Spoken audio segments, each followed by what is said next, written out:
Welcome back to our channel friends. మనకైతే group టూకి ఎప్పుడు ఎప్పుడు అని చెప్పేసి చాలామంది మిత్రులైతే క్వశ్చన్ వేస్తున్నారు. చాలామంది వీడియోల కింద కామెంట్ చేస్తున్నారు. అయితే గ్రూప్ టూకి ప్రాథమిక కీ అనేది మనకు 2 రోజులల్లో ఇస్తాము అని చెప్పేసి మనకు మనకు జనవరి 10వ తారీఖు నాడు టీజీపీఎస్సీ చైర్మన్ ప్రెస్ మీట్లో మాట్లాడాడు. తాను ప్రెస్ మీట్లో మాట్లాడి ఈరోజు గ్రూప్ థర్డ్కి వస్తుంది అన్నాడు. ప్రాథమిక కీ వచ్చింది. అండ్ గ్రూప్ థర్డ్ ప్రాథమిక కీన చాలామంది అబ్జెక్షన్స్ ఇవ్వడానికి చాలా ప్రాబ్లమ్స్ అయినాయి. అయితే గ్రూప్ థర్డ్ కీ పెట్టడం వలన, దానికి సంబంధించిన అబ్జెక్షన్స్ పెట్టడం వలన టీజీపీఎస్సీ యొక్క వెబ్సైట్ కొద్దిగా టెక్నికల్ ఇష్యూస్ అలాంటి ప్రాబ్లం రావడం వలన గ్రూప్ టూ కీ అనేది మేము ప్రాథమిక కీ పెట్టలేకపోయినామని చెప్పేసి టీజీపీఎస్సీ వాళ్ళ వాదన. అయితే టీజీపీఎస్సీ వాళ్ళు ఏమంటున్నారు, కొద్దిగా సర్వర్ ప్రాబ్లం అయింది, దాని కారణంగా మేము పెట్టలేదు అని చెప్పేసి అంటున్నారు. వీళ్ళు అఫీషియల్గా ఎక్కడ కూడా ఈ న్యూస్ స్ప్రెడ్ చేయకున్నా కానీ మనకు తెలిసిన ఇన్ఫర్మేషన్ అయితే ఇదే. అయితే గ్రూప్ టూ ప్రాథమిక కీ అనేది ఇస్తారు కావచ్చు, ఒక 2-3 రోజులలో ఇస్తారు. కానీ ప్రాథమిక కీ రావగానే మనము పండుగ చేసుకోవద్దు, సంబరపడద్దు, ఆనందపడద్దు. ఎందుకంటే ప్రాథమిక కీతో పాటుగా మనకు ఖచ్చితంగా ఓఎంఆర్ షీట్స్ కూడా వాళ్ళు అందుబాటులో పెట్టాలి. ఇప్పుడు గ్రూప్ టూకి 4 ఎగ్జామ్స్ ఉంటాయి. మీ అందరికీ తెలుసు, 600 మార్కుల పరీక్ష. అది పెద్ద పరీక్ష, అది మామూలు కాదు. 600 మార్కులు అంటే ఆషామాషి కాదు. 600 మార్కులకు ఈ గ్రూప్ థర్డ్ లెక్క ఓఎంఆర్ షీట్ పెట్టకుండా, ప్రాథమిక కీ పెట్టకుండా, మేము డైరెక్ట్ ప్రాథమిక కీ పెట్టిన దాంట్లో ఓఎంఆర్ షీట్స్ పెట్టకుండా మేము డైరెక్ట్ ప్రాథమిక కీ ఇస్తాం. ప్రాథమిక కీ కోసము ఏమైనా మిస్టేక్స్ ఉంటే, మాకెళ్ళి ఏమైనా తప్పులు ఉంటే మీరు అబ్జెక్షన్స్ మాకు రైజ్ చేయండి. చూసిన తర్వాత మేము ఫైనల్కి వెళ్తాం. ఫైనల్కి తర్వాత మేము మళ్ళీ జనరల్ ర్యాంకింగ్ లిస్ట్ ఇస్తామని ఇష్టం వచ్చినట్టు వ్యవహరించే చాలా చాలా ప్రాబ్లమ్స్ క్రియేట్ అవుతాయి వ్యవహరిస్తే. ఎవరు టీజీపీఎస్సీ అట్లా వ్యవహరించాలని చూస్తుంది కూడా. అందుకే మనం ఇప్పుడే మేల్కోవాలి. చాలా మంది అందరూ కూడా, ప్రతి ఒక్కరు కూడా ప్రాథమిక కీతో పాటుగా ఖచ్చితంగా మనకు ఓఎంఆర్ షీట్స్ కూడా డౌన్లోడ్ మనం చేసుకోవడానికి అందుబాటులోకి తీసుకురావాలి టీజీపీఎస్సీ. ఈరోజు చూసినట్టయితే టీజీపీఎస్సీ దేశ స్థాయిలో పెద్ద పేరు తెచ్చుకున్నాం, గొప్ప స్థాయిలో ఉన్నాం, మనం వెనకే సంస్కరణలు చేస్తున్నామని మాట్లాడుతున్నారు. ఈరోజు నిన్నటి రోజున చూసినట్టయితే మన బీహార్ రాష్ట్రం యొక్క పబ్లిక్ సర్వీస్ కమిషన్ సభ్యులు వచ్చేసి మన టీజీపీఎస్సీ యొక్క వర్క్ ఎట్లుంది, వాళ్ళ ప్రోగ్రెసెస్ ఎట్లుంది అని వాళ్ళు వచ్చి చూసినప్పుడు మన చైర్మన్ వాళ్ళకి ఒక ప్రజెంటేషన్ చేసిండు. ఏమని, మేము ఇట్లా ఆన్లైన్ ఎగ్జామ్స్ పెడుతున్నాం, చాలా పారదర్శకంగా నియామకాలు ఉంటాయి, మా దగ్గర ఇంత అందుబాటు టెక్నాలజీ ఉంది, ఇన్ని లక్షల మంది రాసినా కూడా మేము చాలా పారదర్శకంగా మేము రిజల్ట్ ఇస్తున్నాం, ఎక్కడ కూడా ఎలాంటి పొరపచ్చులు లేవు, ఎలాంటి అభ్యర్థులకు అవంతరాలు ఏర్పడవు, ఏ అభ్యర్థి నష్టపోడని ఒక గొప్పగా ప్రజెంటేషన్ ఇచ్చుకున్నారు. అదేటి వరకు ఒక మాటల మట్టుకు వాళ్ళ మీటింగ్ మట్టుకే జరిగింది. ఎందుకు ప్రాబ్లమ్స్ లేవు? చాలా ప్రాబ్లమ్స్ ఉన్నాయి. ఏం ప్రాబ్లమ్స్? మెయిన్గా ఎగ్జామ్ పెడతారు, సంవత్సరాల కొద్దీ వెయిట్ చేపిస్తారు నిరుద్యోగ అభ్యర్థులను. జైలు వాళ్ళు సంవత్సరాల కొద్ది ఎదురు చూస్తలేరా? నియామక పత్రాల కోసం హాస్టల్ వెల్ఫేర్ వాళ్ళు ఎదురు చూస్తలేరా? ఇప్పుడు 3-4 నెలల నుంచి 5 నెలల కాలం నుండి ఎగ్జామ్ ఎప్పుడు జూన్లో జరిగింది, ఇంకొక 4-3 నెలలు అయితే సంవత్సరం అవుతుంది. ఇంతవరకు హాస్టల్ వెల్ఫేర్ వాళ్ళ నియామక పత్రాలు ఇవ్వడానికి గల ఏదైనా ఏర్పాట్లు చేసిర్రా?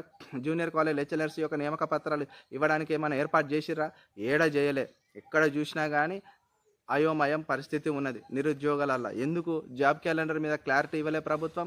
అదేవిధంగా ఎన్ని నోటిఫికేషన్స్ వస్తాయి క్లారిటీ ఇవ్వలే. ఒకసారి 15,000 పోస్టులతోని భర్తీకి సిద్ధంగా ఉన్నది నోటిఫికేషన్ అంటాడు. ఆ 15,000 ఏ నోటిఫికేషన్ ఉంది, ఏ డిపార్ట్మెంట్కి వెళ్ళి వస్తున్నాయి అనేది క్లారిటీ లేదు.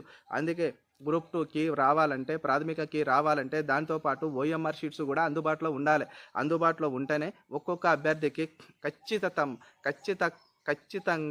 ఖచ్చితంగా ఎన్ని మార్కులు వస్తున్నాయి అని ఒక నిజ నిర్ధారణ జరుగుతుంది. ఆయనకు క్వశ్చన్ పేపర్లో నేను ఆన్సర్ ఎందో టిక్ చేసుకోవాలి, డైరెక్ట్ నేను ఓఎంఆర్ షీట్లను బబ్లింగ్ చేసుకున్నా అంటున్నాడు. మరి అలాంటప్పుడు ఆయనకు కొద్దిగా డౌట్ ఉంటుంది కదా, నేను బబ్లింగ్ చేసింది ఎందో నాకు తెలవాలి, నేను చూడాలి, మరి నేను మోసపోతున్నానా, లేకపోతే పబ్లిక్ సర్వీస్ కమిషన్ నన్ను మోసం చేస్తుందా, నేనే తప్పు చేసినా, లేకపోతే టీజీపీఎస్సీ పబ్లిక్ సర్వీస్కి వెళ్ళి తప్పుందా అనేది ఒక నిజ నిర్ధారణ జరగాల కదా అభ్యర్థికి. అలాంటి పారదర్శకత ఉండాలంటే నువ్వు ఖచ్చితంగా గ్రూప్ టూ ప్రాథమిక కీతో పాటు ఓఎంఆర్ షీటు కూడా వెబ్సైట్లో పెట్టినప్పుడే అభ్యర్థికి నిజమైన న్యాయం జరుగుతుంది. అది ఖచ్చితంగా నువ్వు పెట్టాలి అని చెప్పేసి నిరుద్యోగులందరూ కూడా డిమాండ్ చేస్తున్నారు. మీరు నిజంగా ఓఎంఆర్ షీటు ఖచ్చితంగా గ్రూప్ టూ ఓఎంఆర్ షీట్తో పాటు ప్రాథమిక కీ వస్తే, ప్రాథమిక కీతో పాటు ఓఎంఆర్ షీట్స్ కూడా 4 పెట్టాలని మీరు అంటున్నారా? అంటే మీరు ఖచ్చితంగా నాకు సపోర్ట్గా కామెంట్ చేయండి. నేను చెప్తున్నా, మళ్ళొకసారి చెప్తున్నా, చాలా మిస్టేక్స్ జరగకుండా మనం ఇప్పుడే అప్రమత్తం అవ్వాలి. ఇప్పుడు గ్రూప్ 1 మీద ఎన్నో జరిగినాయి అభ్యంతరాలు. ఏం జరిగినాయి? జీవో 29 జరిగింది.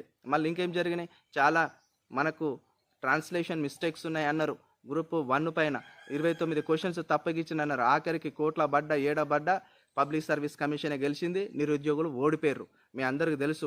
సుప్రీంకోర్టులో కేసు ఫైల్ అయినా అక్కడ కొట్టేసారు, హైకోర్టులో కేసు ఫైల్ అయినా అక్కడ కొట్టేసారు. అంతిమంగా చూస్తే టీజీపీఎస్ఏ గెలుతుంది, నిరుద్యోగులు ఓడిపోతారు. ఈ విషయాన్ని మీరు అబ్జర్వేషన్ చేస్తున్నారా? ఈ విషయాన్ని మీరు గమనిస్తున్నారా? ఎగ్జామ్ రాస్తున్నాం, చేతులు దులిపేసుకుంటున్నాం అంటే కుదరదు. మీరు మీ బాధ్యత ఉంది. అభ్యర్థులకు అందరికీ మీకు ఖచ్చితంగా ఒక పౌరునిగా మీకు ఉద్యోగం పొందే హక్కు మీకు రాజ్యాంగం కల్పించింది. మీ అందరికి కూడా ఎడ్యుకేషన్ క్వాలిఫికేషన్ ఉంది. నీ క్వాలిఫికేషన్ తగ్గట్టు ఉద్యోగం సాధించాలనుకుంటే నువ్వు రిక్రూట్మెంట్ అయిపోయే వరకు, రిక్రూట్మెంట్ అయిపోయేంత వరకు, నోటిఫికేషన్ పడ్డప్పటి నుండి, నువ్వు అప్లై చేసినప్పటి నుండి, నువ్వు ఎగ్జామ్ రాసినప్పటి నుండి, ప్రాథమికకి, ఫైనల్కి, అదేవిధంగా general ranking list, last 1:1 selection provisional list వరకు నువ్వు అప్రమత్తంగా ఉంటేనే నీ చేతికి ఉద్యోగం వచ్చే అవకాశం ఏర్పడుతుంది. కొద్దిగా నువ్వు యావరపాటున కొద్దిగా కూడా నువ్వు మిస్గా చేసుకున్నట్టయితే నేను పక్కకు నెట్టేస్తుంది టీజీపీఎస్సీ. అది ఎట్లా అంటే చూసినారు కదా, ఇంతమందికి కూడా డిఎస్సీలా వాళ్ళు ఫైనల్గా వాళ్ళు 1:1లో ఉన్నా కూడా వాళ్ళు మెరిట్కి వచ్చి వాళ్ళు ఉద్యోగం 6 నెలలు 7 నెలలు చేసినా కూడా తొలగించిన రోజులు ఉన్నాయి మన డిఎస్సీలో. ఇక్కడ కూడా అందుకే నేను ఏం చెప్తున్నా, మీరు ఇప్పటికెళ్ళే మేలుకుండండి, ఫైట్ చేద్దాం. దానికోసం ఖచ్చితంగా గ్రూప్ 2 ప్రాథమిక కీతో పాటే ఓఎంఆర్ షీట్స్ పెట్టాలి. రెండో డిమాండ్ మనది వచ్చేసి, మరి గ్రూప్ 4 రాసిన్లు వాళ్ళ డౌన్ మెరిట్ లిస్ట్లో ఉన్న వాళ్ళందరి యొక్క ప్రధానమైన డిమాండ్, ఎన్ని బ్యాక్లాగ్ పోస్టులు ఉన్నాయి, ఆ బ్యాక్లాగ్ పోస్టుల మీద ఒకసారి మాకు ఇవ్వండి.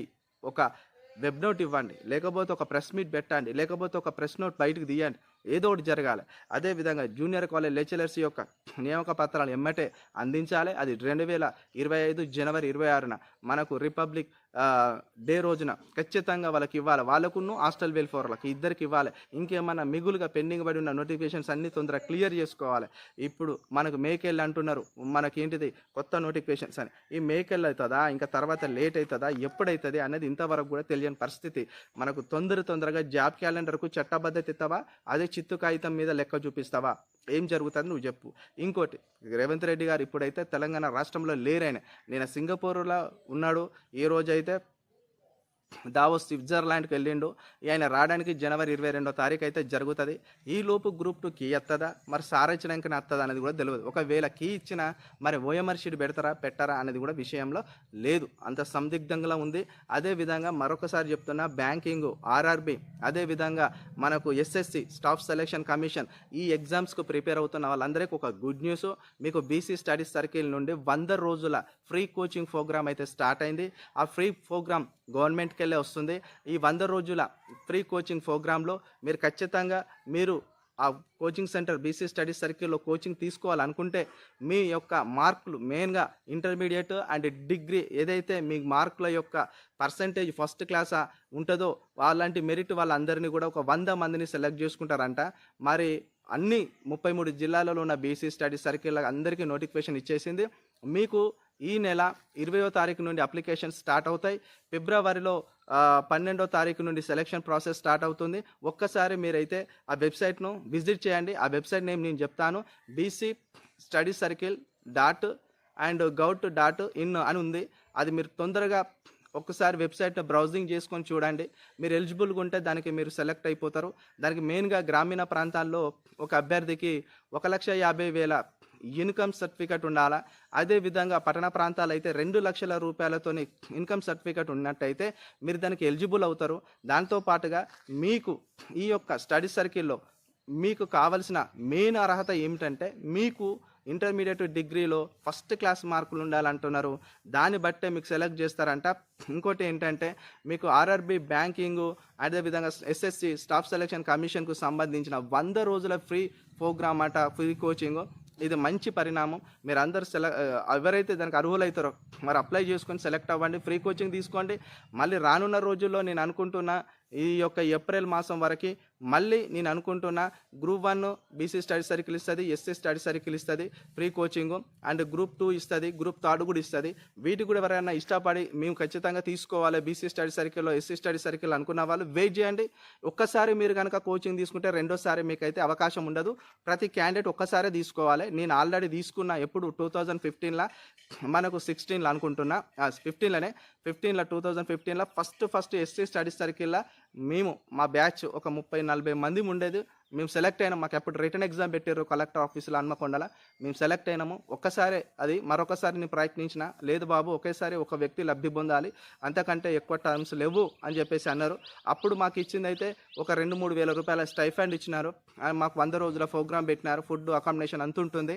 దాంతోపాటు కొద్దిగా ఒక 2,000 రూపాయల పుస్తకాలు ఇచ్చినారు. దాంట్లో ఎక్కువ కూడా తెలంగాణ ఉద్యమ చరిత్ర మనకు తెలుగు అకాడమీ, అండ్ తెలంగాణ చరిత్ర తెలుగు అకాడమీ, అండ్ కొన్ని వేరే చిన్న చితక బుక్కులు ఇచ్చారు. మరి ఇప్పుడైతే బుక్స్ చాలా అవైలబుల్గా ఉన్నాయి. వాళ్ళు మెటీరియల్ కూడా ప్రొవైడ్ చేస్తారు. మీకు ఇంట్రెస్ట్ ఉంటే మీరు ఎమ్మటే అప్లై చేసుకోండి, దానికి మీరు ఎలిజిబుల్ అవుతారు. లేట్ అయితే చేయకండి, మీ అందరికీ యూజ్ అవుతుంది. నేను మళ్ళీ చెప్తున్నా, ఇలాంటి వాటిని మిస్ చేసుకోవద్దు.